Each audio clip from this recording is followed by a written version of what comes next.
আবহাওয়া অফিস বলছে আজ রাজধানী ঢাকা সহ আশেপাশের এলাকার আকাশ থাকবে প্রধানত শুষ্ক, নেই বৃষ্টির সম্ভাবনাও। সেই সঙ্গে আংশিক মেঘলা আকাশের পাশাপাশি দিনের তাপমাত্রা সামান্য বাড়তে পারে। রবিবার সকাল 7টা থেকে পরবর্তী 6 ঘন্টার জন্য ঢাকা ও তার পার্শ্ববর্তী এলাকার আবহাওয়ার পূর্বাভাসে এসব তথ্য জানিয়েছে আবহাওয়া অধিদপ্তর।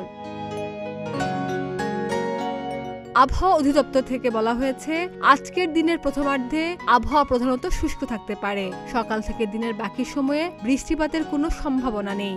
আকাশ আংশিক মেঘলা থেকে অস্থায়ীভাবে মেঘলা থাকতে পারে। এই সময় দক্ষিণ ও দক্ষিণ পশ্চিম দিক থেকে ঘন্টায় 8 থেকে 12 কিলোমিটার বেগে বাতাস প্রবাহিত হতে পারে। দিনের তাপমাত্রাও সামান্য বাড়তে পারে। পূর্বাভাস অনুযায়ী আজ সকাল 6টায় ঢাকার তাপমাত্রা ছিল 27.3 ডিগ্রি সেলসিয়াস, আর্দ্রতা 89%।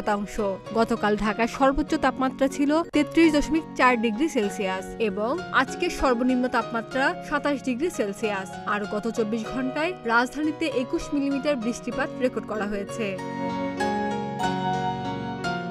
তবে আরেকটি পূর্বাভাসে বলা হয়েছে, আজ সন্ধ্যা 6টার মধ্যে রংপুর বিভাগের অনেক জায়গায়, রাজশাহী, ময়মনসিংহ ও সিলেট বিভাগের কিছু কিছু জায়গায় এবং ঢাকা, খুলনা, বরিশাল ও চট্টগ্রাম বিভাগের 2-1 জায়গায় অস্থায়ীভাবে দমকা হাওয়া সহ হালকা থেকে মাঝারি ধরনের বৃষ্টি বা বজ্রসহ বৃষ্টি হতে পারে। সেই সঙ্গে রংপুর, রাজশাহী, ময়মনসিংহ ও সিলেট বিভাগের কোথাও কোথাও মাঝারি ধরনের ভারী থেকে ভারী বর্ষণ হতে পারে। এছাড়া সারা দেশে দিন এবং রাতের তাপমাত্রা সামান্য বাড়তে পারে বলে জানিয়েছে আবহাওয়া অধিদপ্তর। ডেস্ক রিপোর্ট, প্রতিদিনের বাংলাদেশ।